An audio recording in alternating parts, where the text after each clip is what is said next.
Olá, tudo bem com vocês? Eu me chamo Cleiton Silva, sou a voz do podcast Brasileiro Gringo. O podcast onde nós conseguimos dar voz e contar histórias de brasileiros que vivem na região de Paris e não só na região de Paris. E hoje, pessoal, nós temos aqui, acho que vai ser muito interessante esse bate-papo aqui, porque eu conheci essa pessoa e sabia que ela estava aqui na França há mais de 30 anos. E sinceridade, eu tô aqui há 17 anos na Europa e às vezes eu me sinto já meio coroão da Europa. E agora eu vi que eu sou um bebê, tá bom? Eu tenho o prazer de apresentar para vocês aqui no podcast Kátia Werneck. Então vamos lá, vamos na hora das verdades. Eu me chamo Kátia Carvalho da Silva. Kátia Werneck é meu nome de artista, porque o Werneck é uma velha história de família da cidade de Werneck, no Recife, em Recife.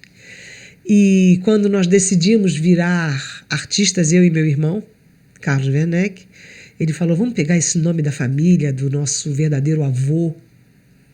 Então, porque mamãe foi adotada por um português, Carvalho. Uhum. Então, eu nunca fui Carvalho, do meu sangue, nas minhas veias. Eu era mais Werneck do que Carvalho. Mas não tinha como provar que esse Werneck existia. A gente sabia que ele era um estudante de Londres e a minha avó amou o estudante de Londres e aí nasceu minha mãe. Enfim, então... No Rio de Janeiro. No Rio de Janeiro. Eu sou carioca, e filha de militar com músico. Meu pai era militar, é militar, né? Parece que é para a vida toda essa profissão. E ele criou a gente na música. Eu, pequenininha, ele dizia, vem cantar uma música com o papai. O meu queixo batia no piano. Aí eu cantava uma música e eu dizia, pai, me dá um cruzeiro. Acho que era cruzeiro na época. Eu saía na rua, comprava quebra-queixo. Nossa. Ou então sorvete. Daqui bom. Uhum. Olha o patrocínio. E as minhas amigas e eu, a gente saía comendo um monte de... Aí eu cantava. E aquilo foi criando um vício e uma necessidade de cantar, porque a música é um dos maiores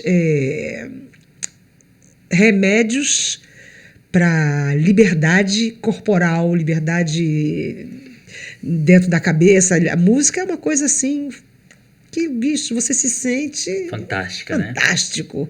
Você põe para fora uma coisa que você não sabe nem que existe em você.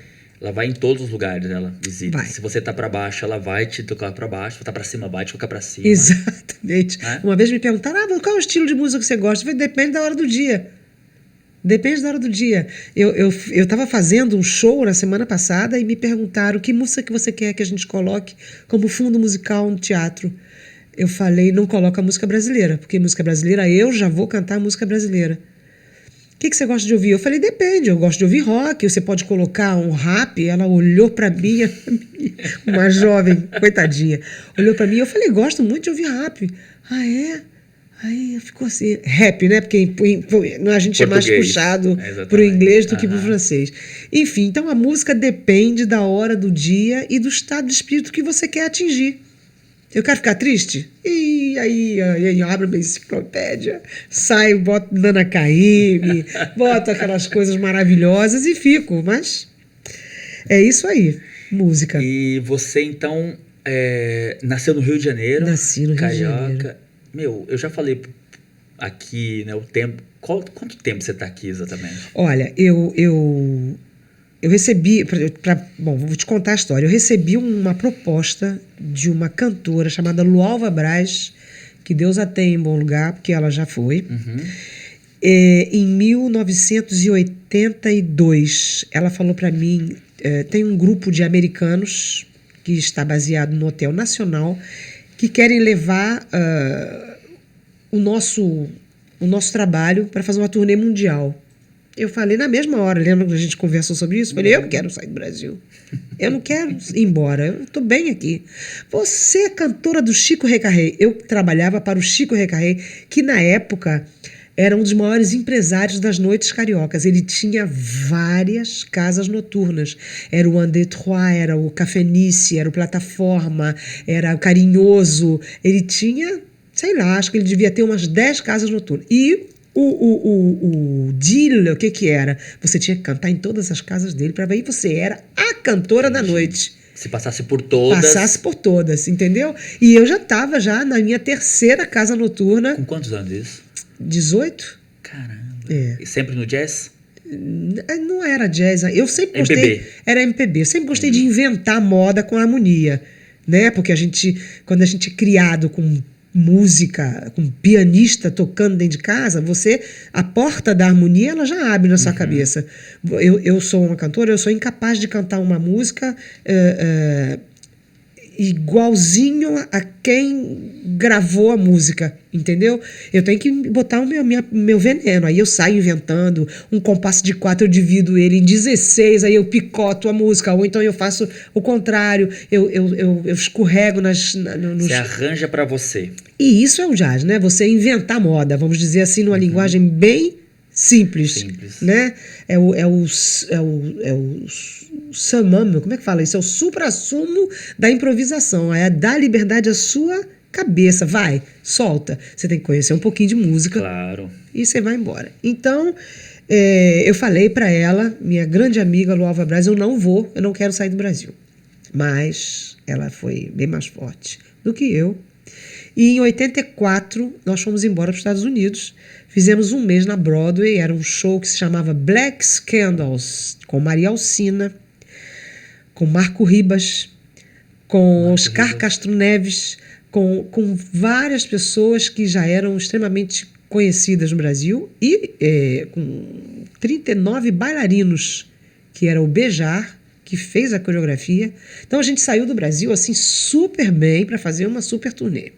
Fizemos um mês, viemos para Paris, chegamos no Palais des Sports e fizemos mais um mês no Palais des Sports. Aí já não se chamava mais Black Scandals, chamava-se Brésil en Fête. E essa aventura não durou mais do que 2 meses, porque os empresários fugiram e nós ficamos a ver navios. Aqui. Eita! Nós ficamos sem dinheiro, lógico, sem bilhete de avião para voltar para o Brasil. Os americanos, você quer falar? Os americanos. Foram embora e deixaram a gente aqui. Tinha muita gente. Tinha crianças de 16 anos, para mim é uma criança. Que no nosso espetáculo tinha quadros como Pirâmide Humana, que era um grupo de pagode que fazia uma pirâmide. Tinha o tocador o jogador de facas, quando roda aquele platô e joga as facas, a menina tinha 16 anos. Tinha maculelê, tinha cuspidor de fogo, tinha travesti que fazia os drag queen hoje em dia, tinha de tudo. Então tinha gente com idade, eu tinha 20 anos. Caramba! E foi a primeira vez que eu desobedeci a meu pai, que eu falei pra ele, eu liguei do aeroporto. Falei, pai, tô indo... Você fugiu. Eu fugi. Eu adoro fugir, na verdade. Caramba!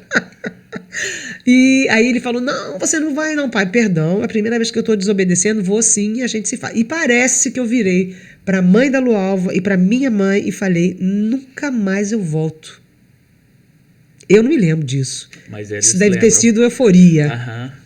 Eu sei que eu vim embora, então, em 84, cheguei aqui e no Palais des Sports, foi sucesso, foi maravilhoso. Um mês depois estávamos todos na rua. Foi que eu conheci os maiores músicos franceses da época, porque a gente saía do Palais des Sports e ia pra rua, porque a gente não tinha onde dormir. Então eu conheci todos os clubes de jazz, todos os músicos, a gente rodava, eu, Lualva, Raquel, Kleber, Paulinho, os músicos todos, a gente ia de bar em bar, aí dava canja. E como você falou, na época não tinha muitos brasileiros, lógico. O trio que fazia mais sucesso aqui chamava-se Mozart Terra, Kizan Gama e Sidney, meu Deus, Passarinho. Eles acompanhavam as cantoras que na época uma chamava-se Aparecida, a outra chamava-se Cleia e a outra era a Nazaré Pereira, que na época já começava a fazer uma carreira brilhante. Ela fez uma carreira brilhante. Aqui. Então foi isso. Então o agente abandona vocês? Eu tenho certeza que você não fala francês? Não falava, não sabia nem o que era merci. Não sabia. Sim, não vamos exagerar. Mas não falava nada, absolutamente nada. A nossa sorte é que no nosso espetáculo tinham 20 músicos franceses, 5 cantores, nós, e 6 músicos brasileiros, que eram os instrumentos de base: piano, baixo, bateria, percussão, sax, trompete. Eram brasileiros. Músicos extraordinários. E todo o resto da orquestra, os outros membros da orquestra eram franceses. Então, quando aconteceu isso, eles disseram: olha, vocês sabem que a gente nunca... Eles tinham sido pagos há uma semana atrás com um cheque sem fundo. Então, foi um escândalo, saiu um jornal. Foi a primeira página do Jornal do Brasil. Brasileiros na França abandonados. Foi uma loucura. Uma loucura. Então, eles disseram pra gente: não vamos parar o show, vamos continuar o show até o final. A gente vai dar a vocês todo o apoio possível, vamos pagar comida. A gente não tinha nada.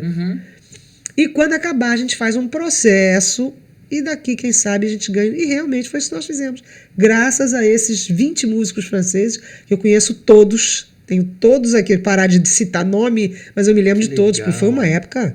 Você imagina, eu com 20 anos, filhinha de papai, cantava nas casas do Chico Recarré, estava na moda, me dava um bone da Globo, era assim, incrível, venho para Paris e quebra a cara. Foi assim. Doido. Que coisa. A vida muda, né? Muda sim. E francês não falava nada. Então, eu tô imaginando agora, tô tentando viajar aqui, já te falei que eu gosto de entrar, e assim... E ninguém teve vontade de falar: não, vamos embora. Porque naquela época eu acho que avião era luxaço. Sim, ainda. era luxaço. Então, a condição sine qua non da Embaixada do Brasil era que você pudesse provar que, chegando ao Brasil, você reembolsaria a passagem. Que na época custava $1.470. Você lembra ainda? E nessa época, $1.470 era muita grana. Era muita grana, porque $1 valia 12 francos. E $1 varia muito mais também do que o cruzado, o cruzeiro, que era nessa época. Sem sombra de dúvidas. Então eu pensei: eu vou ter que pedir pro meu pai pagar minha passagem? Meu pai vai rir de mim, vai dizer: eu não queria que você fosse, não pago nada. Agora, então eu falei: então eu não vou nem preocupar em perguntar, eu não volto. Mas eu também não queria voltar. Eu não queria voltar com a mão na frente e outra atrás. Não queria voltar com esse gosto de defeat, como é que fala isso? Derrota. Não queria isso. Aí ficou eu, Lualva, Raquel, Kleber foi embora, o elenco quase todo foi embora, ficamos pouquíssimas pessoas. E aí o que acontece em terra de cego? Quem tem um olho é rei. Eu comecei a cantar, eu, Raquel e Lualva, em todos os lugares que oferecia oportunidade. Todas as casas noturnas brasileiras, restaurantes brasileiros, casa de jazz. E aí já viu, né? E os meninos diziam: mas elas cantam muito. A gente era, eu ia dizer, a gente era velha de guerra, mas não era nada disso. A gente era cantora. Você estava na estrada há muito tempo. Você começou pequenininha, a gente não alcançava o piano. Claro, eu com 16 anos eu ganhei o prêmio da Universidade Federal do Rio de Janeiro da melhor cantora.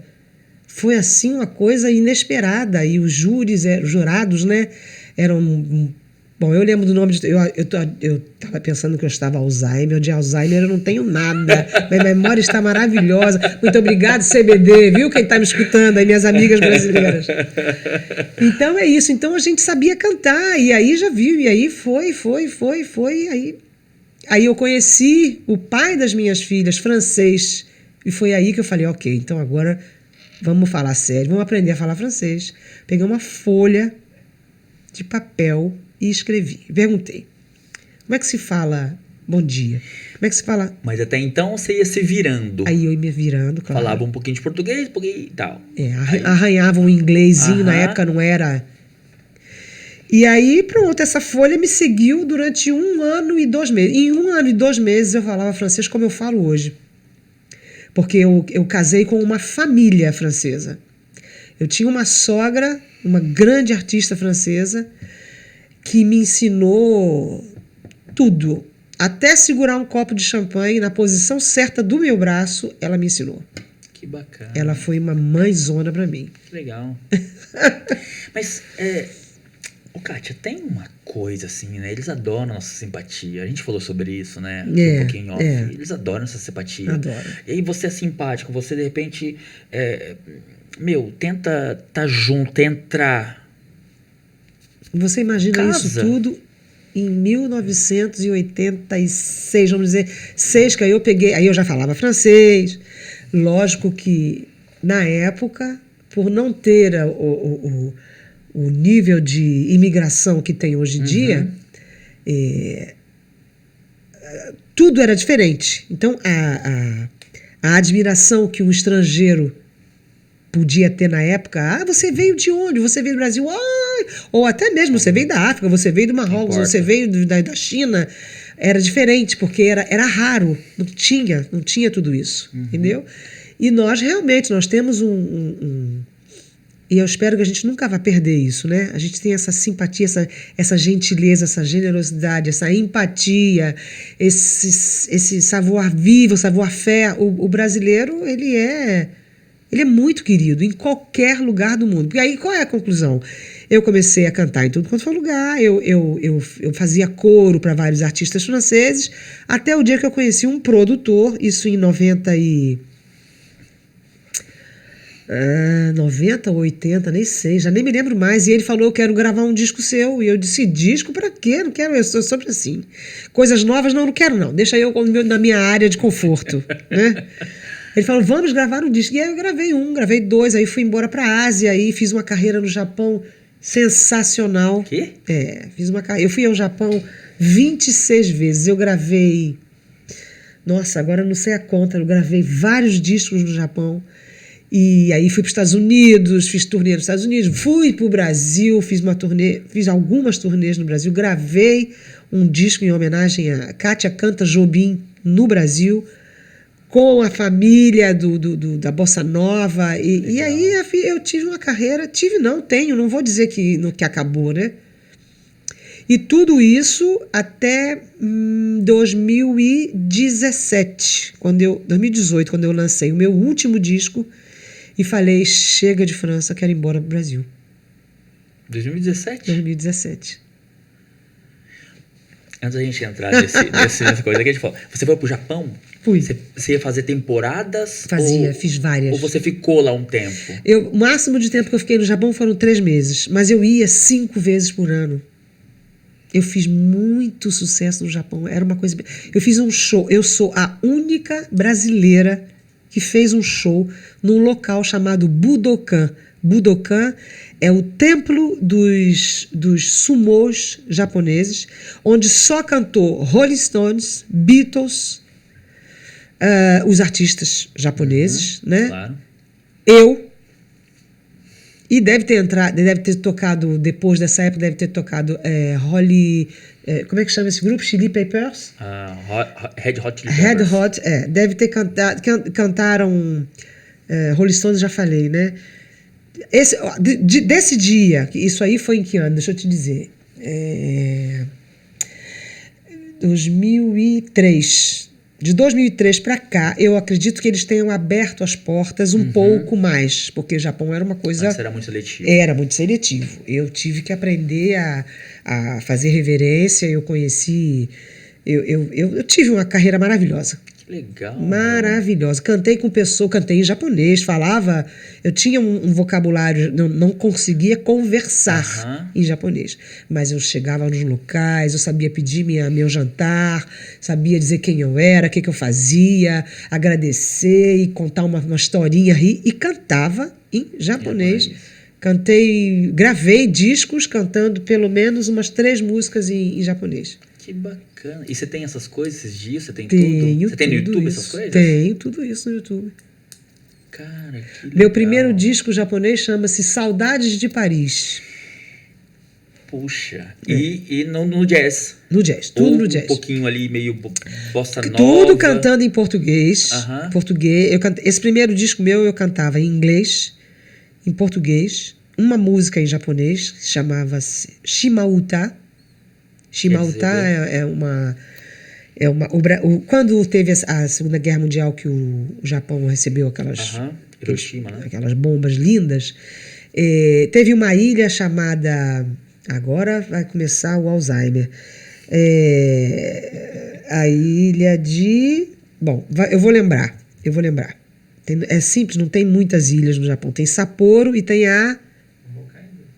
Como? Hokkaido. Não, volta. É maior. que tem lá embaixo. Eu não... Bom, daqui a pouco eu lembro. E essa ilha fez essa música. As pessoas dessa ilha fizeram... o nome está na ponta da minha língua. Essa música chamada Chimauta, que fala justamente dessa criança que passou por essa guerra e que perdeu tudo. E... Ela vai vir. Ela vai vir, o nome da ilha. E é uma música muito significativa. Eu imagino que se eu fizer uma comparação, a gente pode comparar essa música com Asa Branca. Sabe? Quando olhei a terra ardendo, qual fogueira. Eu acho que ela é tão profunda quanto essa música. E quando eu gravei isso, além de ter gravado um dos meus sucessos do meu primeiro disco, ele foi regravado várias vezes por vários artistas japoneses, e eu também regravei ele em japonês. Quando eu gravei essa música, eu fui... como é que se fala? Propulsada? Não se fala isso. Não, propulsada não. Propulsada é ótimo. Eu fui... alavancada por um nível musical no Japão um pouco seleto, né? Eu era artista da Sony, fui artista da EMI, todo ano a gente trocava de gravadora, porque quem dava mais me pegava. Era a maneira deles trabalharem. A gente trabalha com fidelização, eles não, eles trabalham com business. Quem dá mais é a Sony, você vai assinar com a Sony. Quem dá mais esse ano é a EMI, você vai assinar com a EMI. E assim eu fui crescendo. E tudo isso durou até 2014, porque em 2010 teve o tsunami. Minha gravadora foi destruída. Tóquio foi destruído. Né? Eu tive em 2014 pela última vez e a gente já não acendia, eles não acendiam mais a cidade como antigamente. Eles acendiam só a metade da cidade e em horários para poder recuperar. E aí foi uma tristeza muito grande. Eu tô para voltar ano que vem, mas aí já vou voltar em outras condições. Eu vou recomeçar com outra gravadora, nada mais... Bom, eu tenho um nome, né? Eu acho que a hora que eu chegar lá, as pessoas vão dizer: Kátia San, é ela, lembra dela? E de repente pode acontecer. Kátia San. San é um diminutivo que poderia ser Katiazinha. Entendi. Cleidson San. Entendi. Por isso que tem Enzo San. Entendi. Que legal. Entendeu? Então essa foi a parte asiática. Que doido. Meu, e você já esteve mais aonde? Foi para os Estados Unidos? Foi para a Ásia? Fui na China. Eu fui professor. Hoje em dia não dou mais, mas eu dei aula de técnicas vocais durante muitos anos. E eu fiz uma... Não é uma masterclass, não. É uma masterclass, sim. É uma masterclass. Na Universidade de Pequim.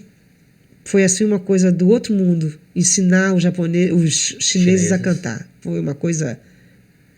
Mas foi uma loucura. Tá. É claro que a música, ela fala todas as línguas, né? Fala. Não importa o que você vai... Eu falo isso porque às vezes eu ouço... Tem um cantor que eu gosto muito, ele canta em hebreu. Algumas músicas. Eu fico ouvindo aquilo... Eu não entendo nada. Claro, óbvio. Mas, me fala aquilo. Entende? Me fala muito. Então a música ela fala. E como que foi nessa China? Porque, a comunicação, o mandarim é meio... Quer dizer, igual o Japão, né? Não houve comunicação nenhuma. Não, eu cheguei... Era só técnica. Só técnica. E você não... É como... As pessoas falam de ditadura no Brasil, ninguém tem noção do que é uma ditadura. Entendeu? A gente tem que voltar para a democracia. Bicho, nenhum país no mundo vive em democracia, para começar. Que a gente pensa, a França é democrática. Aonde? A França é capitalista, meu amigo. A gente aqui faz aquilo que deixam a gente fazer. Tá? Mas na Ásia, você faz aquilo que te mandam fazer. Então, eu não tive comunicação nenhuma com ninguém. Eu cheguei lá, ensinei a respiração, que é uma técnica que eu tenho de colocar o ar nos rins, aqui atrás, e de você poder dar notas musicais super longas. E mais altas também?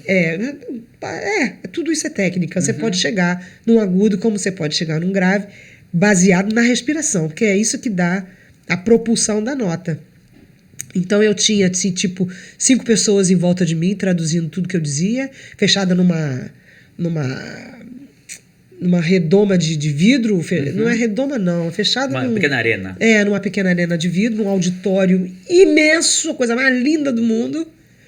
E eu não tive contato com ninguém. Sério? Não tive contato com ninguém, de jeito nenhum. Como que você chegou a ir pra lá? Como? Eu fazia muita masterclass. Eu fiz em vários conservatórios aqui na França. Eu fiz masterclass na Turquia, eu fiz masterclass no Japão, lógico. O Japão era... Na Turquia também? Na Turquia foi sensacional. Só que eu tive que me cobrir de vários cobertores, né? Porque mesmo eu estando protegida e com um véu, não era suficiente. Não me enrolaram num pano azul. Não. Sim, porque cada um com a sua cultura. Foi pro lado lado muçulmano, claro. E eu fui há 14 anos atrás no Nepal e eu fiz 10 festivais e num desses festivais tivemos uma diária, um dia de masterclass, onde eu ensinei a cantar os nepaleses. Meus músicos ensinaram a tocar a nossa música. Então era uma prática comum na minha carreira. Sim. Inclusive, estou voltando para o Nepal daqui a 9 dias. Que legal. Vou fazer mais uma graça. Tudo em português. Tudo em português. E eles, como que eles... Eles ficam loucos. Eu imagino, assim. Eles ficam loucos. É uma música sensacional. A nossa música é uma coisa de louco. Nossos ritmos. A gente misturou tudo. Né? Você já tá vendo um vídeo de um cara tocando violão? Cara, ele misturou tudo. Um cara de Goiás e pega todas... Ou Minas, não lembro, não importa. Ele pega todos os ritmos com o violão dele. É incrível, né, essa nossa coisa. Mas nós temos pais musicais no nosso país. A gente é filho de Baden Powell, a gente é filho de Dorival Caymmi, a gente é filho de Egberto Gismonti, eu nem sei, a gente tem cada louco no nosso país que música para eles normal, né? Eu vou lavar uma louça ali. eu sou assim, você é carioca, então você vai entender o que eu tô falando. Eu sou muito assim, gosto muito do samba, sabe? E às vezes eu vou ouvir um original do samba. O que ele já fazia lá atrás já era incrível já. Exatamente. E não só eles, mas vai um pouquinho para trás, que de repente já não é muito mais do que eu ouvia. Olha só o Baden Powell. As histórias que tem sobre o Baden Powell aqui. Esse dia a gente bateu um papo com o filho, com o Marcel. Incrível, incrível. E você olha, um ponto agora que você tocou muito interessante. A gente estava falando em off, viu, gente? Das nossas raízes. Então, a raiz indígena, né? Porque na minha família tem, e africanos. Dessa mistura nasceu minha avó, que era parceira de Dona Ivone Lara. Caramba. Mãe de Rubens da Silva. Rubens da Silva foi o cara que fez Prazer da Serrinha, do Império de Serrano. Qualquer criança toca um pandeiro surdo, um cavaquinho, acompanha o canto. Enfim, só tinha músico fera na minha família. Minha avó escreveu cada música com a Ivone Lara. Quer dizer, a gente tem...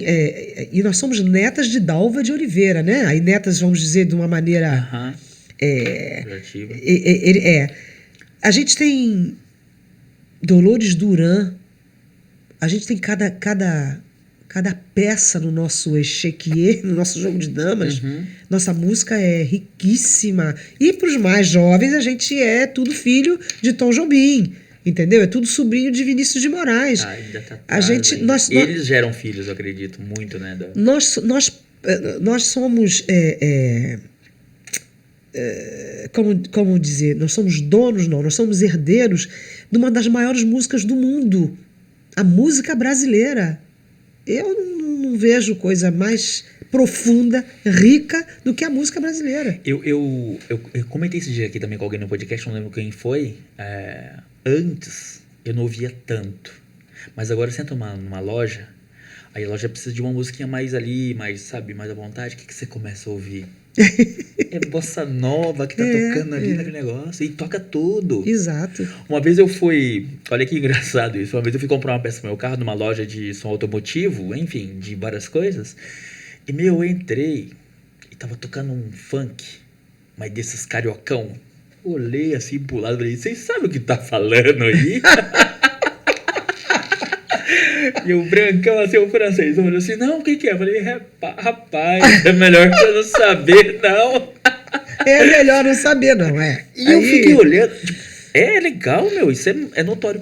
Então você vai pro Nepal. Bom, Imagino que deve ser assim... é incrível.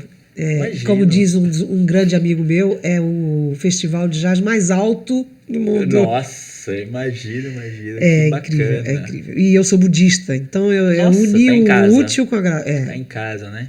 Que bacana, meu. É muito. E me fala uma coisa, deixa eu saber um pouquinho agora da sua vida aqui, assim. Você tem 2 filhas, é isso? Tenho 2 Elas filhas. nasceram aqui? Nasceram aqui. Eu me casei, então, em 87 e casei com uma família, né? Casei com uma família francesa que me ensinou tudo, como eu já expliquei, e nós tivemos 2 filhas. Uma, por incrível que pareça, decidiu ir morar no Brasil há 8 anos atrás.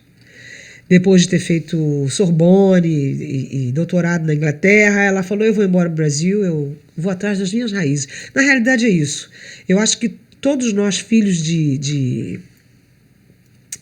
como dizer isso? Quem tem pai e mãe de origens diferentes, tem sempre uma... É bicultural, né? Tem sempre uma necessidade de correr atrás da origem. No caso, ela veio correr atrás da origem da mãe dela. Ela foi correr atrás da origem da mãe dela.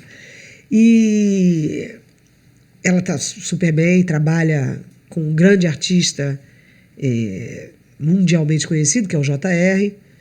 Ela e canta maravilhosamente bem, né? Que bacana. E a segunda, a mesma coisa. A segunda mora aqui, ela é atriz, ela é cantora, está lançando um disco que vai sair ano que vem. O nome dela é Gilda, com 2 A no final, 2 As, Gilda. E ela tem um vécu do teatro, né? Ela se formou pelo Conservatório Nacional, então ela está atualmente em turnê com a Comédie Française. Que bacana. Ela presta serviços, né, para o cinema, para o teatro, e ela é vocês vão ouvir falar nela. É uma loucura. Ela vai vir aqui, ué. Com todo prazer, tenho certeza. Bom, pessoal, agora chegou a hora de eu falar da nossa patrocinadora, né, oficial, e aí quem que organiza toda essa coisa aqui, com a Kátia. E a gente agradece mais uma vez o Natata, muito obrigado, Natata, por todo o empenho, todo o carinho, que quando a coisa é feita com carinho, se nota, né? Se nota, claro. E muito obrigado mesmo, Dona Tata. Pessoal, @Dona Tata, olha só, isso aqui, tá delicioso. Eu não posso comer tudo que tá aqui, mas posso falar pra vocês que dá vontade, tá bom? E aí, Kátia? Olha, eu tive o prazer de conhecer, vou falar em francês, né? Dona Tata, né? Dona Tata. E agora eu tô assim, porque eu não sei aonde que eu vou cair aqui. Eu acho que eu vou provar esse bem casado. Bem casado. Pra poder ficar bem casada.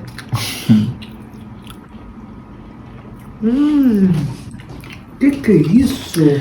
É isso aí, pessoal. Obrigado, Kátia, mais uma vez. Dona Tata, @Dona Tata. Delicioso.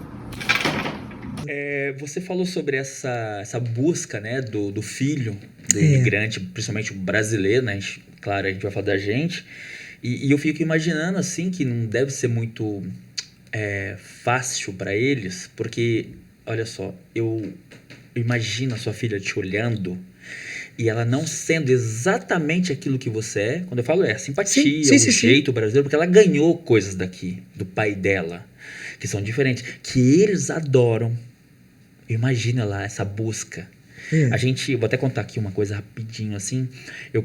Nós conhecemos, eu e a minha esposa, a Cláudia, uma menina que foi adotada nessa época para trás aí no Brasil, no Nordeste. As pessoas iam e os franceses conseguiam adotar uma criança, não importa qual modo, ilegal, não importa, eles vinham legalmente, tal, e a criança cresceu aqui. mas tem uma busca.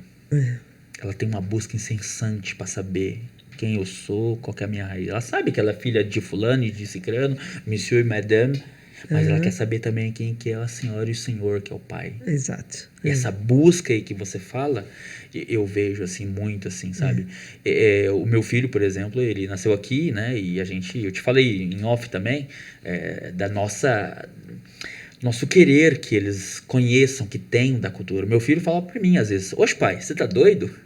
Porque um francês, né? Mesmo que não falaria jamais. Meu filho fala assim pra mim, porque eu falo assim com ele, a gente passa isso pra eles. E eu vejo isso, que com o tempo você vai passando, que ele tem coisas que é deles. E eu sempre tento introduzir, peraí, isso aqui, ouve aí, isso aqui é música do nosso folclore. Assim. Eles vão pegando E essa busca, ela constrói um ser humano. Sim. Ela constrói um ser humano. Eu fiz mais ou menos essa busca através de todos os meus discos. Eu gravei, sei lá, mais de 15 discos. 40 anos de carreira, né? Também deve ser normal. Mas então, mesmo assim, caramba. Justamente no meu último disco, eu gravei uma música. Eu compus uma música chamada Carvalho, Eu Sou. Entendeu? Porque, por mais que você... em cada caso é seu caso. Eu acho extremamente enriquecedor. Por isso que eu digo que essa busca constrói um ser humano. Eu, quando vejo minhas filhas, os filhos dos meus amigos franco-brasileiros ou anglo-brasileiros, eles vão lá bater cabeça no nosso território para descobrir por que a minha mãe ri assim. Por que a minha mãe gosta de comer isso assim? Por que a farinha... Faz parte. Entendeu? A gente tem que saber essas coisas. E o que permite, no meu caso, no final das contas, depois de ter descoberto tudo que eu sei hoje em dia, eu decido, no estúdio, gravando o meu último disco, Jongando, que é um disco completamente homenagem à minha família. Um disco de jongo, minha avó era cantora de jongo e é a nossa primeira música, né? O que é explica para que é o jongo. O jongo é o seguinte, quando o samba, que não era samba, saiu da África, chamava-se semba. Era um ritmo que não é fechado em cadeias como o samba. O samba é tuk-tuk-tuk-tuk-tuk-tuk. Ele volta no tempo 1 da música. A semba não era uma coisa que era tuk-tuk-tuk-tuk-tuk. É muito do africano. É africano. A gente ouve muito angolano. Exatamente. E um pouquinho daqueles que você ouve na música dele, que é direto. O nosso que você falou, tem esse looping o nosso aí tem, que exatamente. fica indo e voltando. Então saiu da África, semba, entrou na Bahia, samba. Quando chegou no Rio de Janeiro, houve essa divisão natural das coisas. O samba, ou ele virou samba funk, ou ele virou bossa nova. O samba, samba canção, samba bossa, bossa nova. Elitista, música de rico, música de branco. O samba funk, jongo, música da gente. Música de preto, música de raiz. Né? A gente é aquele preto que não parece, né? No meio do preto você tá no lugar errado, no meio do branco você tá no lugar errado, porque você tem um pé na África e um pé não sei lá onde. Deixa eu fazer um adendo aqui sobre isso que você está falando, que legal que você falou, eu lembrei agora. Uma vez aqui na França, a gente conversando, tinha muitos africanos, e os caras africano é africano. E a gente conversando, eu falei, não, mas eu sou preto, né? Porque da onde eu venho, né? Da onde eu estudei um tempo da minha vida, eu era o negrinho da escola. Olha. E eles olharam pra mim e falaram, você você preto. não é tão preto assim, não, né? Falou, você não é preto, brasileiro. Pois é, eles você dizem isso, você é branco. Falei, não, cara, meu cabelo, não, isso aí misturou, porque você é misturado, mas você é branco. E eu entendi isso deles. Porque o africano, as características africanas tá ali. Mesmo que nós tenhamos isso, aí o brinquedo falou, não, tá vendo, ó, eu posso, igualzinho você falou agora, eu posso navegar aqui e posso estar também desse lado aí, onde me favoreceu, entro. Você é dos brancos, você é dos pretos, tá ali. Isso é produto do nosso país, que apesar das pessoas não entenderem, o Brasil é um país extremamente racista. Entendeu? Eu não me considerava preta. Até pouquíssimos. Quem me disse, mãe, a senhora é preta. Foram minhas filhas. Eu me considerava branca. Porque eu, inclusive, mudei o penteado em função disso. Nunca mais eu fiz escova no cabelo para parecer branca de cabelo liso, como eu fui a vida inteira. Falei, eu sou preta? Sempre fazia escova, então. Sempre fiz escova, era escrava de escova. Aí, foi depois que a minha primeira filha nasceu, eu falei, eu sou preta? Então eu não faço mais escova no cabelo. Vou adotar o Black Power. Aí deixei o cabelo cachear. Que foi a minha sorte, porque eu não posso dizer eu sou mais preta do que branca, eu sou mais branca que primeiro, que isso não tem nenhuma importância para mim. Uhum. Né? Agora, veja bem, e sim, então isso para mim é fruto do nosso país, porque inclusive esse nosso assunto aqui já virou um assunto racista. Claro. Né? Porque é como Verdade. Meu Deus do céu, o outro diz assim, porque eu defendo a família, eu sou contra o aborto. Cala a sua boca, porque defender família não é isso. Não sabe de nada. Não sabe de nada. Então... Quer dizer, vou corrigir, não é isso aí que você precisa se preocupar. Não é, exatamente, entendeu? Mas eu sei que quando eu fui justamente ao Nepal pela primeira vez, nós chegamos no aeroporto, veio a nossa regisseuse, que eu não sei nem como é que fala regisseuse em português, a nossa secretária, a nossa assessora de imprensa. De vocês, isso, assessora. Ela olhou para mim e ela falou assim, uai, você não é preta?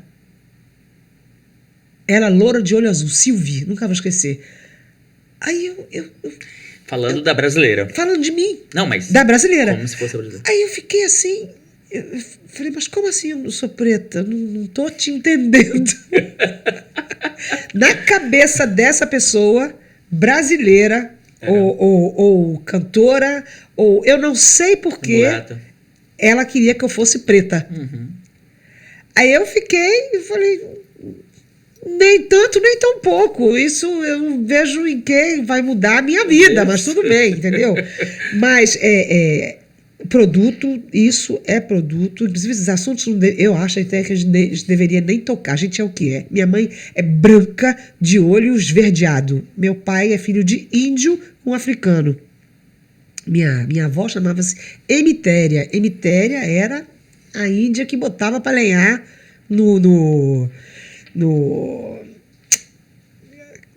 é no Império, não. Como é, meu Deus? Lá na fazenda do Cafezal, na Bahia. Cafezal. Então, é uma coisa que não... Eu vivo muito bem isso, porque eu acho que quando a gente está no... Eu trabalhei anos com Turrecundá, africanos do Senegal. Neguinho preto mesmo, aquela preto que brilha. Neguinho mesmo. Neguinho.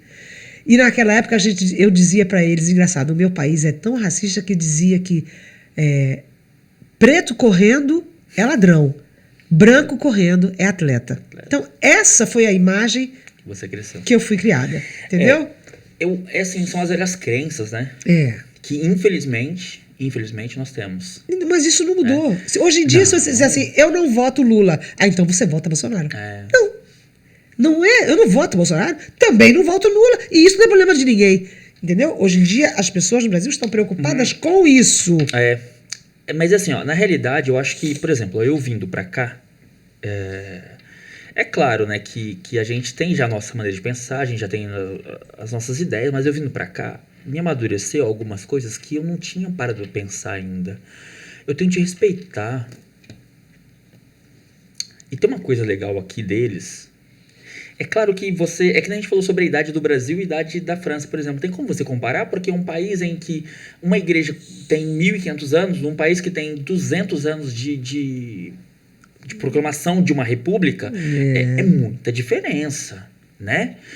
Mas uma coisa que eu vi, que eu notei, é tipo assim, tem um respeito ainda. Você quer ser assim? Seja. Não me agrada, mas eu te respeito, faz o que você quiser, usa a roupa que você quiser, faz a maneira que você quiser. E assim, sabe o que é legal?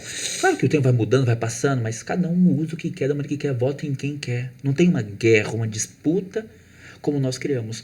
E eu vejo muito isso por culpa daquilo que foi sofrido lá atrás. Mas olha, eu vou te dizer um negócio, eu vou te interromper para falar um negócio que me marcou muito. Eu sou apolítica, eu sou professora de história. Eu me formei na Universidade Veiga de Almeida em 1984. Foi logo antes de vir embora. Eu peguei meu diploma, enrolei, tirei aquelas fotos, né, com canudinho, mandei pro meu pai de presente. Falei, tá, isso aí é o presente que você queria. Você queria que seus filhos fossem Você formados. se formou pelo seu pai. Me formei para ele, eu cantava de noite, fazia faculdade de dia, dormia em cima dos livros, era um inferno, mas fiz. Quando eu escutava, hoje em dia eu não quero falar de política, mas eu quero só falar disso. Quando eu escutava esse problema de cota no Brasil, eu dizia, isso é ridículo. Eu acho cota ridícula, só entra numa faculdade quem é inteligente o suficiente para entrar na faculdade. Eu não via as coisas como eu vejo hoje. Aí ontem eu escutei o presidente Lula falando que o sistema de cotas é uma maneira de resgatar uma dívida que o Brasil tem desde a época da escravidão. Isso me calou a minha boca. Eu fiquei quietinho. Eu fiquei com lágrimas nos olhos, porque eu não tinha essa noção, entendeu? Eu achava que eles queriam favorecer uma classe social ou uma classe racial. Eu achava isso é ridículo. Só compra um carro quem é rico, quem tem dinheiro, ou só entra na faculdade quem é inteligente. Para mim era assim, cartesiano, simples. Eu não fui tão longe assim. É que assim, a gente cresce com as crenças, não uma religiosidade, mas aquilo que foi passado para você. Olha, você tem que fazer isso aqui. Você nunca parou para pensar? Não, peraí. E é claro que o tempo vai passando, as coisas vão vindo, você é professor de história, você vai vendo que isso faz parte da nossa história. Eu tenho um outro ponto de vista com relação a isso. Depois a gente fala que eu também é como você. O mais, eu penso muito como o que uma pessoa que eu acho muito bacana, que você esteve no país dele, que é Martin Luther King falava. I have a dream.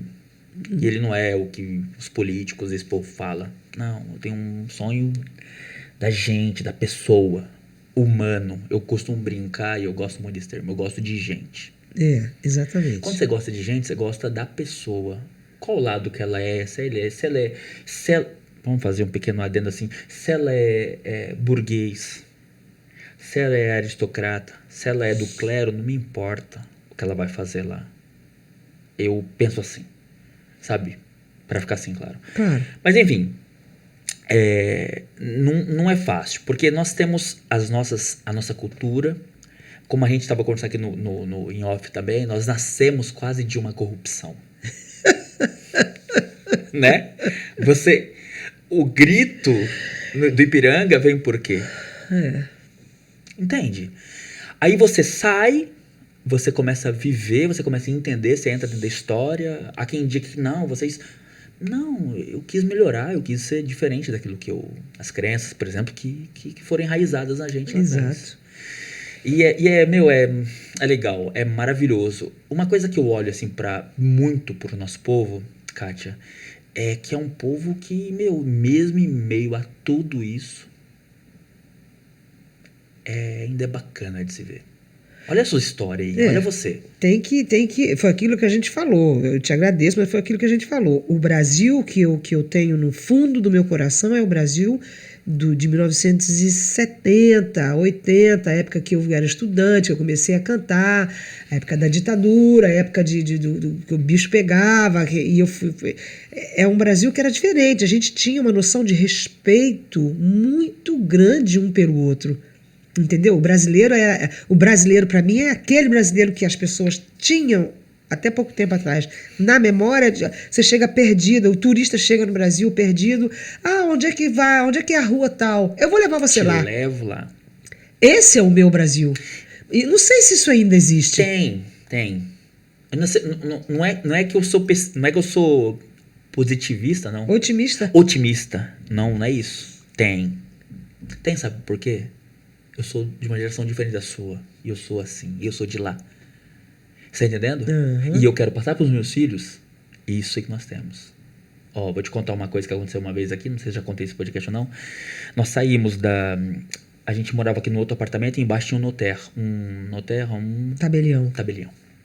E eu saí com as crianças. Tinham 7 crianças aqui em casa, nas férias. E eu saio com as crianças e a gente volta. E para entrar no tabelião tem 3 portas que... a partir de cima do nosso apartamento. Tem 3 portas. E eu sempre disse para os meus filhos que nós falamos bom dia para as pessoas aqui, uma coisa hiper normal, e que quando nós tem alguém para sair, nós esperamos. Primeiro se esvazia para depois Sim, se encher. Lei da natureza. Simples, tá bom? É simples isso. Simples. Mas Mas peraí que você vai entender. Continua. E eu venho com as outras crianças. Eu tenho 3 filhos, são 2 meninos e uma menina. Os 2 meninos saem correndo na frente, que o moleque tem essa coisa de ir na frente. Eu vou primeiro. Chegaram. Tinha 2 senhorinhas e um senhor saindo. Senhorinhas mesmo. O que os meus filhos fizeram? É resultado isso. Um segurou a porta aqui e o outro segurou a porta ali. E falou: Monsieur Dame, vous pouvez sortir. Senhor e senhora, vocês podem sair primeiro. Isso é o simples, isso é a lei da natureza. Uhum. E eu cheguei e vi os meninos segurando a porta. E no que eu chego, a senhora e o senhor, as senhoras e o senhor estavam admirados com aquelas crianças. É claro que para mim, é óbvio, é motivo de muito orgulho. Claro. Ou seja, resultado daquilo que eu tenho feito. Resultado da educação que você dá a eles, certo? Claro. Mas eu tive que falar aquilo que eu falei. E eles, olha, eles são seus filhos? Eu falei, sim, são meus filhos. Bem orgulhoso, mas contendo ali aquela coisa, né? E eles olharam pra mim, como que você fez? Meu Deus do céu, é isso Como aí. faz isso? Falei, senhora, a senhora foi criada como?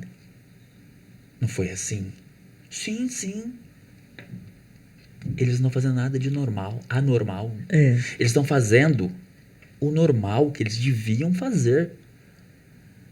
Entende? E aí ela ficou me olhando com o olho, mas perdeu-se em algum lugar. Exatamente. Esse aí é o meu medo. Kátia, eu vejo assim, quando se perde isso em algum lugar, alguém perdeu. Quem que educa as crianças, Kátia? Não é o Estado. Quem que educa a criança é pai e mãe. O Estado dá outras coisas.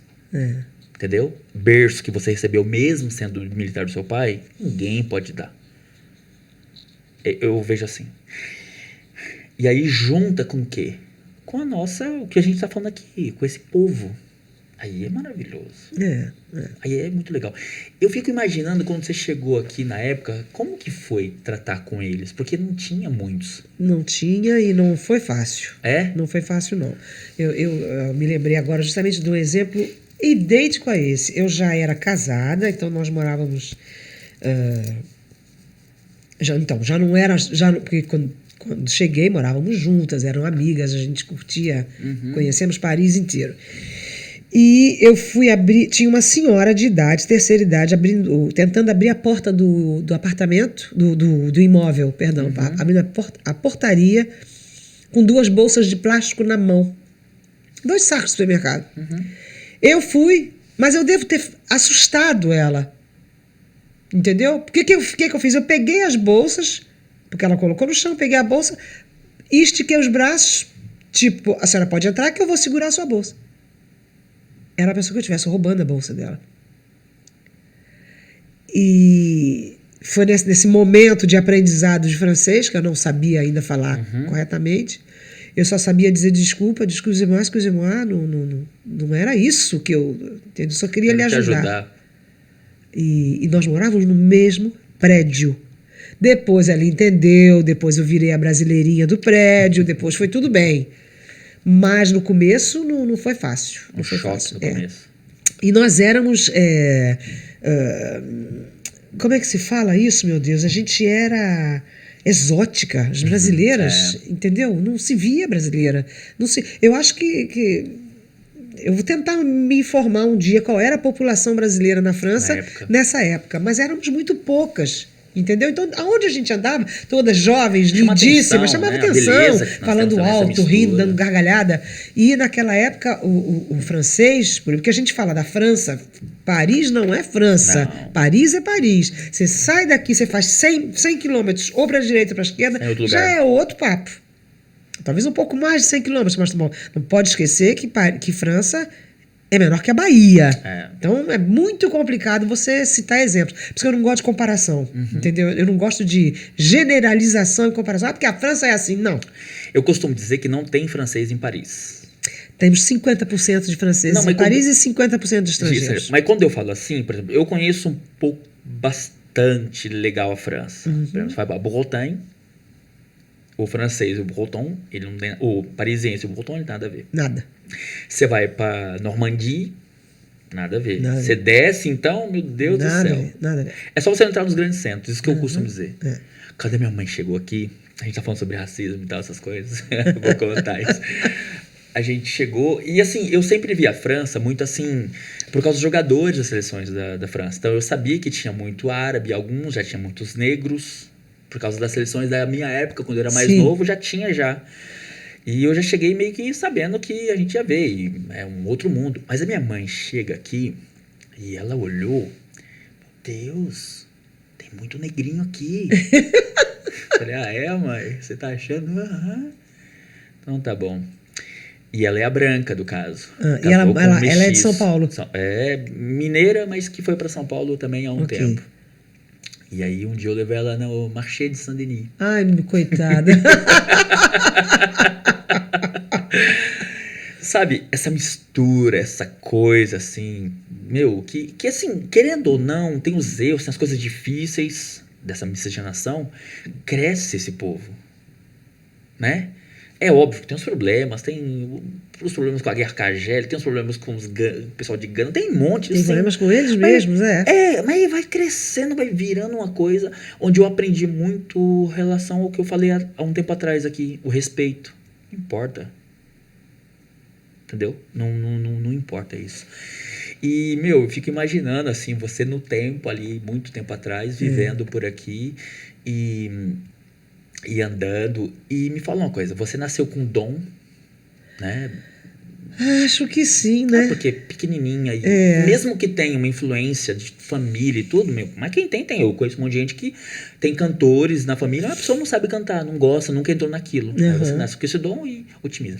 O que estar fora do Brasil, a França, por exemplo, te influenciou naquilo que você faz tão bem?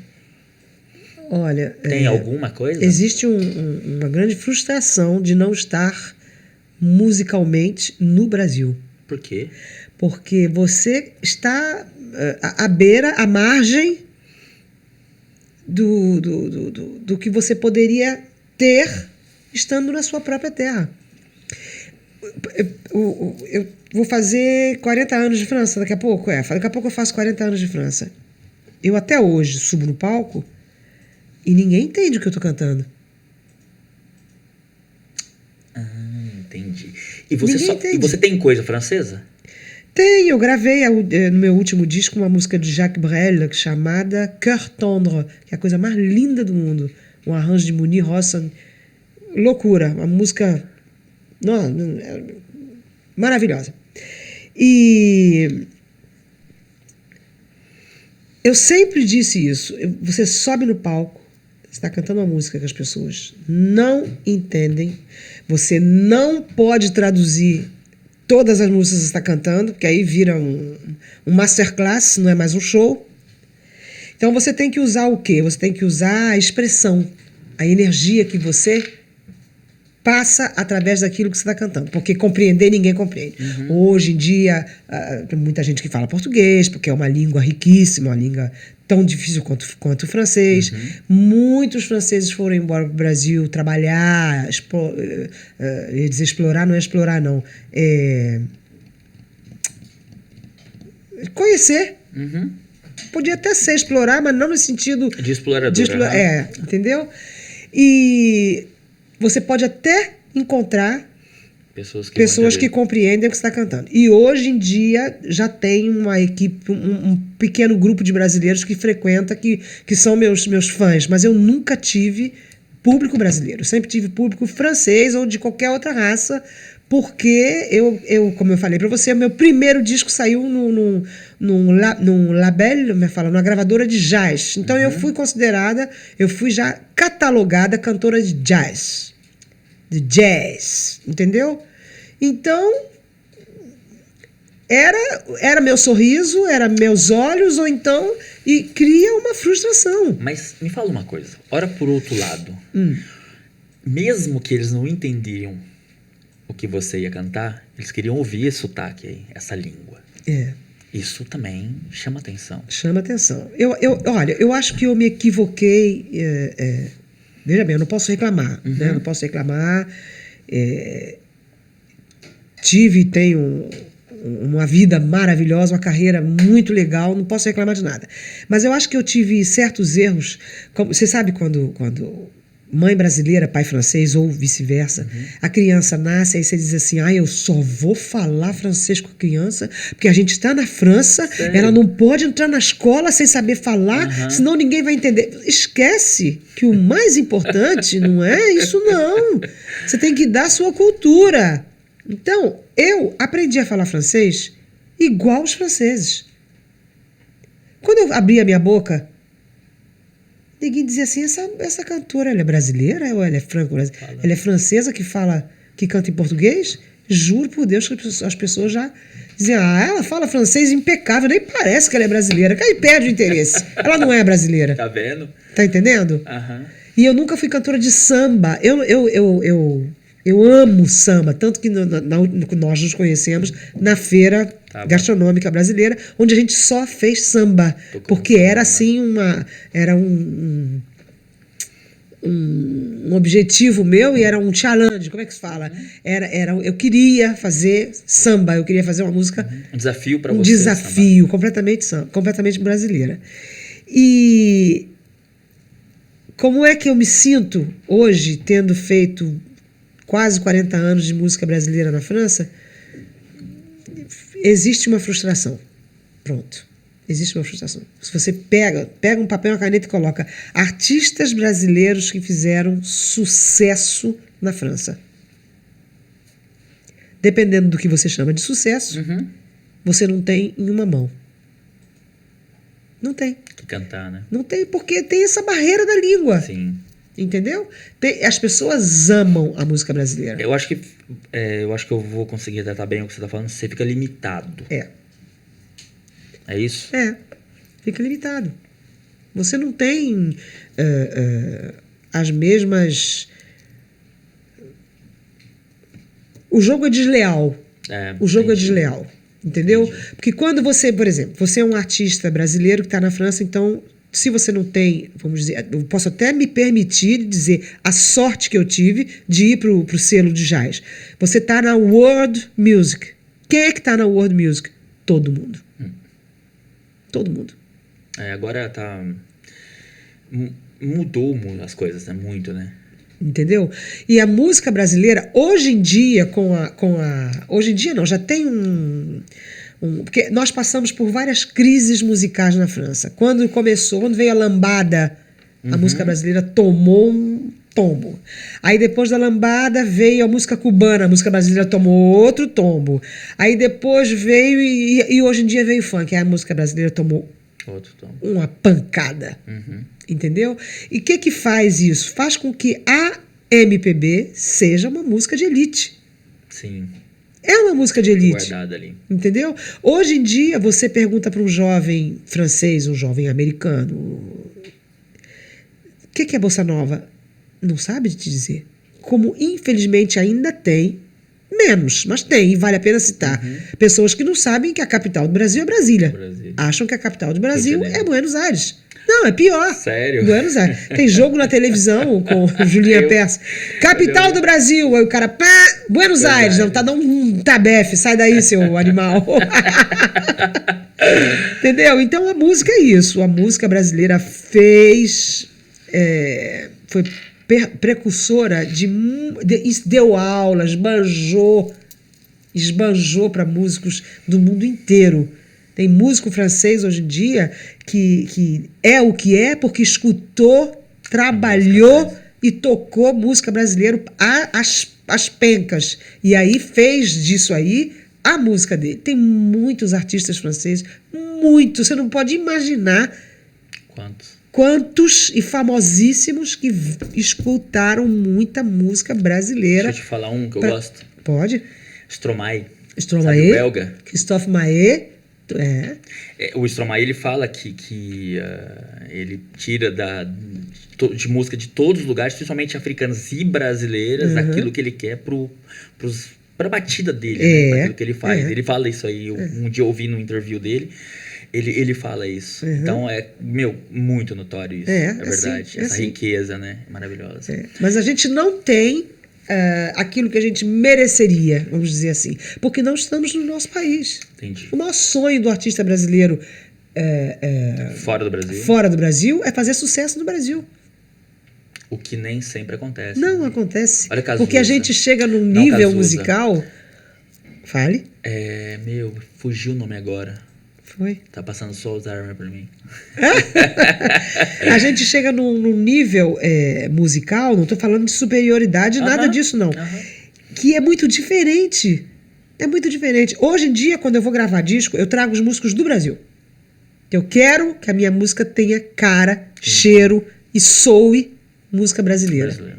Entendeu? Então eu trago os músicos. E não trago aqueles assim que tocam com aqueles artistas que eu mais amo, que fazem o melhor da música brasileira. Pega aquilo que é o melhor da música. Entendeu? Para poder juntar. Eu sempre digo que nos meus shows não tem uma artista lá na frente cantando com 3 músicos atrás. Isso nunca existiu na minha carreira. Nós somos 4 artistas em cima do palco e todo mundo tem que dar. Melhor. Entendeu? Não é eu que tenho que dar. Não quero, nunca quis ser acompanhada por músico nenhum. Eu quero estar contigo e não estar. Você quer seu conjunto. Eu quero o meu conjunto, entendeu? E funciona. Funciona. Com certeza. Eu tive entrevistas e matérias no jornal que diziam a música de Kátia Werneck é igual um laboratório. Porque realmente a gente sempre misturou. Então é isso. Então faz com que a nossa música daqui, o brasileiro que faz música fora do Brasil, a música não é igual. Não é igual. Ela soa diferente, ela tem um som diferente. As nossas buscas de letra, é tudo diferente. Não é igual. Não é mesmo. Eu vejo as grandes cantoras brasileiras hoje em dia, que infelizmente não tem nenhuma que esteja fazendo um tremendo sucesso com uma tremenda música. Não tem. Música não. Entendeu? Mas a música delas é completamente diferente das pessoas que fazem sucesso fora do Brasil. Completamente diferente. Entendi. Falando em sucesso fora assim, do Brasil, você já rodou muito, né? A gente já viu um pouquinho aqui de tudo que você rodou. Qual é o lugar que você mais se identificou, mais gostou? Tirando o Nepal, porque você vai associar a sua religião. Não a sua religião, mas aquilo que você crê. Olha, eu gostei muito de cantar no Japão. Sério? Muito. Público respeitoso demais, um público conhecedor, um público inteligente. O Japão, né? Sabe? E eles são exigentes, gostam muito de coisa boa. E a impressão que dá é que eles sabem o que eles estão escutando. Que legal. Eles sabem o que eles estão escutando. É tipo o lance de se informar antes para chegar lá e você vai cantar tal coisa, vai fazer tal coisa. É isso? É isso aí. Antigamente eu dizia que o pior público era o parisiense. Porque o parisiense tinha, tudo isso é passado, tinha aquela mania de eu já fiz de tudo, eu conheço tudo, eu sou melhor que todos, eu sou o cara. Aí você sobe no palco para fazer um show para esse público aí. Difícil. É difícil. Eu passei apertos. Sério? Passei apertos. Eu sabia que estava tudo bem.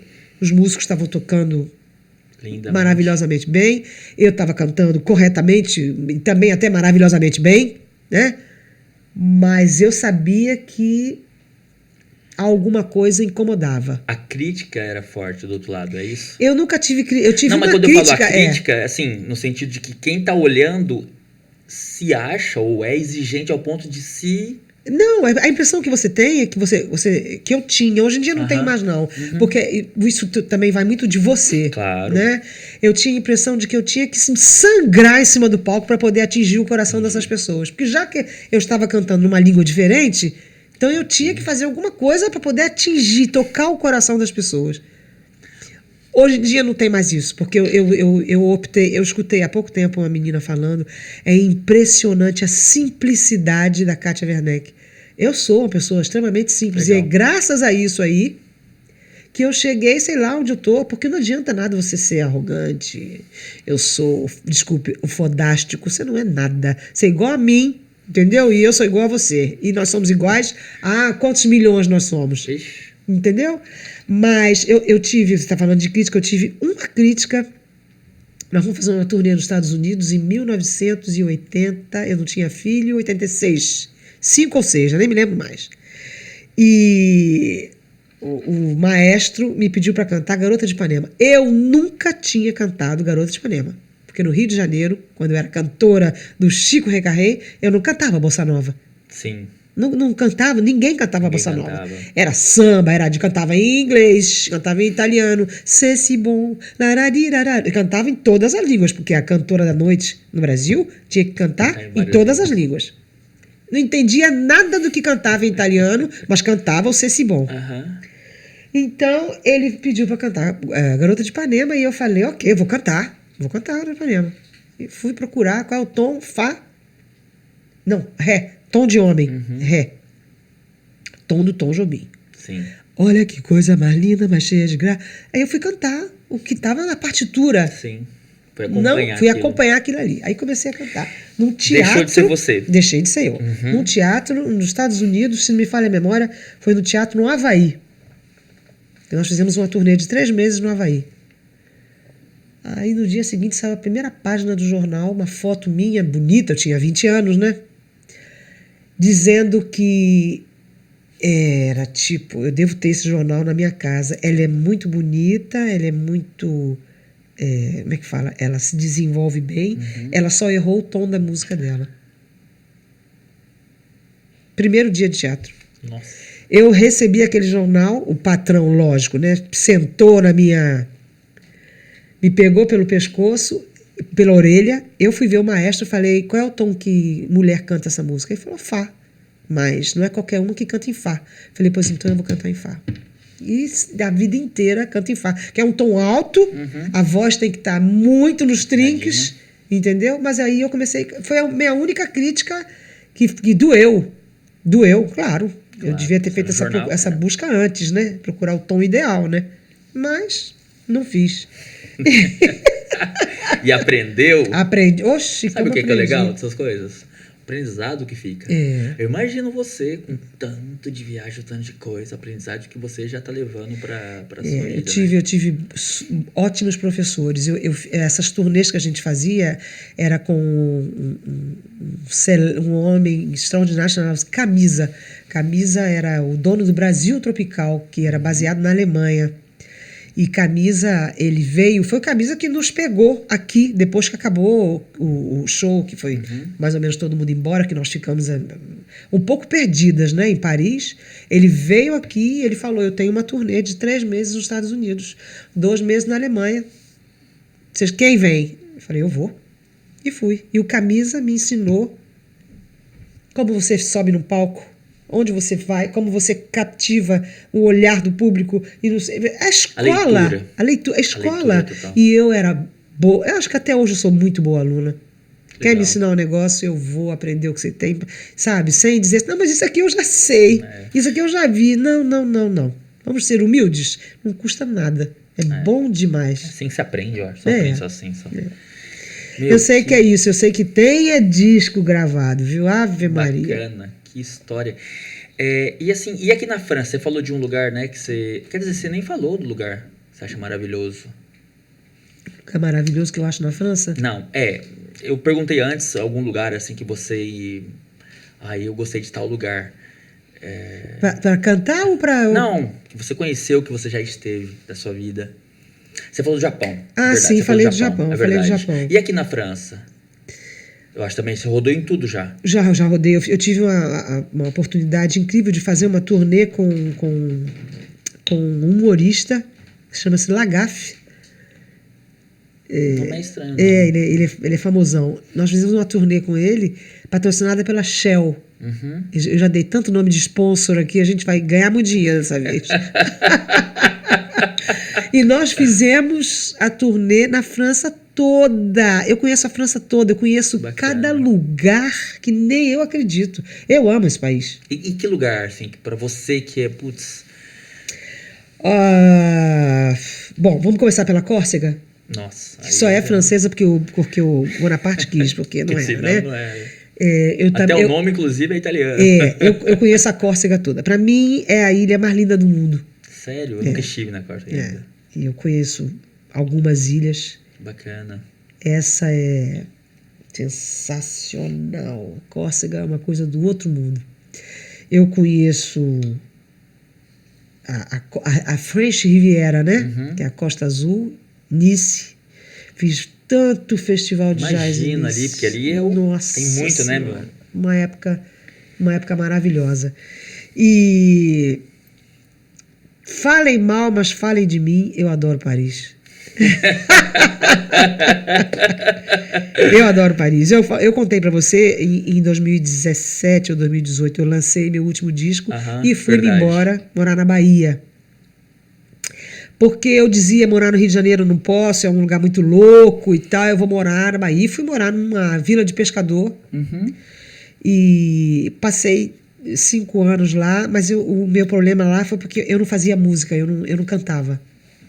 E isso subiu a cabeça igual uma doença, e quando eu estava quase morrendo, eu fechei a porta e vim embora. Sério? Foi um grande problema para mim não cantar, achando que estava tudo bem, que eu podia vir à França de vez em quando. Aí depois veio a pandemia e eu não vim mais durante 2 anos, aí enlouqueci e vim embora. Aí as pessoas dizem, Paris, já todo mundo indo embora de Paris, porque Paris é impossível de viver, porque Paris, vai todo mundo embora então, me deixa aqui. Ai, meu, Eu então você amo, foi e gente, voltou, fui e então. voltei. Paris. O quê? 3 anos você ficou? 5. 5 anos. Desses 5 anos, nos primeiros anos eu vinha, porque eu ainda tinha uma agenda de shows, né? Por causa do último disco que saiu, então tinha. E a última vez que eu vim foi em 2019, aí entrou o Covid, aí fiquei 20 sem vir aqui um ano inteiro, 21 sem vir aqui um ano inteiro. Aí quando abriu a fronteira, eu vim, final de 21, e falei, eu não vou conseguir voltar, não consegui. Aí voltei, fiz as malas e vim embora. Não deu. Não deu? Não deu. Agora, Paris, quer falar de Paris? Paris é um lugar extraordinário. O que não tem em Paris? Praia, mas Tem praia. tem praia. Agora, também tem uma coisa que a minha família sempre falou: você se adapta em qualquer lugar porque você não está em lugar nenhum.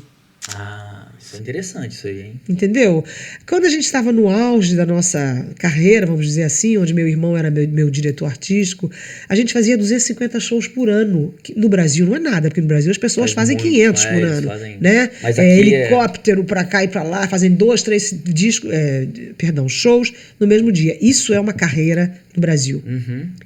Aqui não é assim. Então, quando um artista faz 250 shows por ano, é show pra caramba. A quantidade de vezes que eu não estive na porta da escola para rentrée scolaire das minhas filhas, enorme. Porque eu estava em turnê em algum lugar. Sabe? Eu acho que eu fui a pessoa que mais pagou conta de telefone na vida. Para falar com elas. Minhas filhas eram um troço de louco. A mais velha viajava comigo, sempre. Ela conhece a metade do mundo viajando com a mãe, desde pequenininha. Legal. E a outra, quando cresceu, quando já estava em idade de viajar, viajava com as esposas dos músicos. Você quer viajar de turnê com a gente? Ai, sério, sim, você tem que cuidar da minha filha. Aí viajava todo mundo, e a família toda. Bacana. Mas então é isso. Então Paris tem tudo. Paris eu amo essa cidade. Né? Eu sou parisiense demais. Eu conheço as linhas de metrô, eu conheço as ruas, eu ando a pé, eu saio caminhando. Eu amo. Eu acho que o racismo parisien, né? Porque não é francês. Eu acho que o problema de sociedade, o capitalismo, as diferenças sociais, as injustiças, eu acho que tudo isso preconceito. Eu tiro de letra. Preconceito, tiro de letra. Mesmo. Mas você, como se diz, né? Um belo, bom português, você é macaca velha, né? Sou macaca velha. Entendeu? Exatamente. Você tá aqui há muito tempo, você já viu como funciona, você já... A gente fala assim em Paris, em ser macaco velho, e assim, qual conselho que você dá para brasileiro que tá querendo sair, que tá imigrando, que agora voltou, né? Porque isso tem picos, né? Exato. Eu falo isso sempre. Voltou, então, o pessoal tá começando a sair do Brasil. Qual conselho que você dá? Porque, assim, tem conselho que, coloca na sua mala aí, cara, muita vontade, muita isso, muito aquilo. Que conselho você poderia dar tanto tempo aqui fora? Aprende a falar a língua do país onde você está.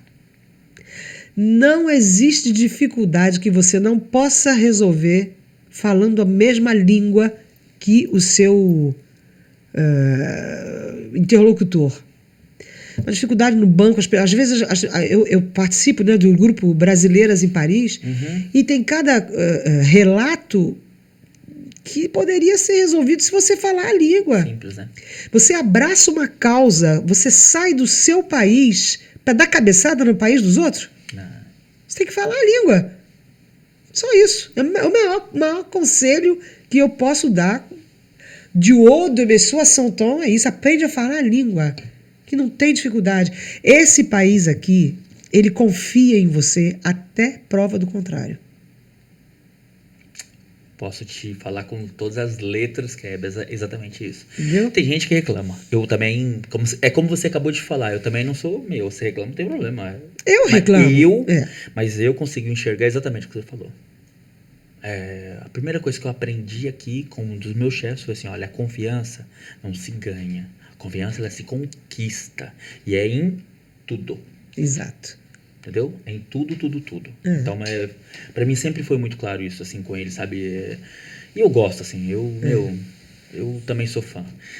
Kátia, eu tenho que encerrar. Ok. Tá bom? A gente já tá há um tempo aqui falando. É sempre muito bom a gente ouvir, a gente bater um papo, assim, só aprender com principalmente, né, com histórias, assim, dessa brasileira parisiense. Eu só queria só falar um negócio. A gente falou de tudo e eu queria falar da minha atualidade, né? Então, mas é isso que eu achei, é aí que eu chegar agora. É importante, música. Eu tive a sorte, mas uma sorte incrível de me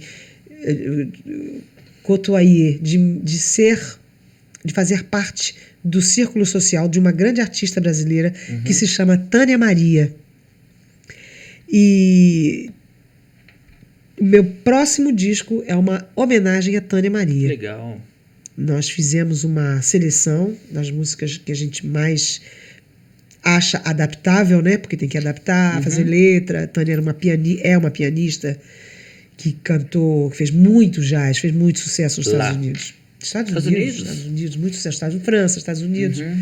E a minha atualidade é essa. Então, Festival de Jazz, Paris Jazz Festival, dia 22 de outubro. 22 de outubro, Paris Jazz Festival. Paris Jazz Festival. E, muito em breve, homenagem a Tânia Maria, próximo disco. Mas você também está saindo em turnê aí também? Sim, estou saindo em turnê agora dia 10. Katmandu, chama-se Jazzmandu, Festival de Jazz em Katmandu, no Nepal. A gente faz 10 vilas assim em volta da cidade. E é sensacional. Sensacional. Imagina. Foi a viagem mais linda da minha vida. Porque que povo incrível. Que povo incrível. Nossa, é uma outra coisa. Isso aí a gente precisa de uma outra emissão. Muito bom. Nós vamos deixar aqui registrado o seu @, tá bom? Pro pessoal te seguir aqui do nosso podcast também. Sim. Depois a gente vai fazer um pequeno Reels. Agora tem essa parada, né? Tá tudo renovado agora. E a gente vai fazer um Reels pra gente ganhar aí seguidores pra você. Pro pessoal te acompanhar também. Pra ouvir essa voz maravilhosa sua. Eu não sei se eu posso pedir uma música. Eu não sei como que tá. A gente pode fazer no Reels, não sei. Você sentiu que eu tô super gripada, com o nariz entupido. Vai ser meio complicado de cantar, né? Eu vou procurar. Não, eu vou procurar a coisa, vou colocar aqui você cantando. A gente vai achar, vai ser maravilhoso. Mas de qualquer maneira, olha, muito, muito obrigado mesmo. Obrigada a você. Por essas horas, quase horas já que nós passamos aqui. Putz, isso, é bom, né? O papo quando é bom, rende, né? E o tempo passa e a gente não vê. Mas de verdade, muito obrigado por esse momento aqui no podcast. Sempre enriquecedor. Tá bom? Obrigada contar a você. Essas histórias como a sua, né? De uma carioca que perdidamente apareceu aqui. É isso aí. Tá bom? Tá bom. Muito obrigado mesmo. A gente só agradece e, poxa, avante nosso povo. Avante por mais nosso povo. Kátia Werneck. Amanhã é um dia super importante pra gente. Exatamente. Né? Amanhã é o Vamos lá, começo então. de uma nova era. Tá Obrigada, gente. Obrigada, Clay. Você arrasou. Me trazer aqui hoje foi bom demais. Você que arrasou, eu sou Obrigada, secundário Enzo. aqui. Obrigadão.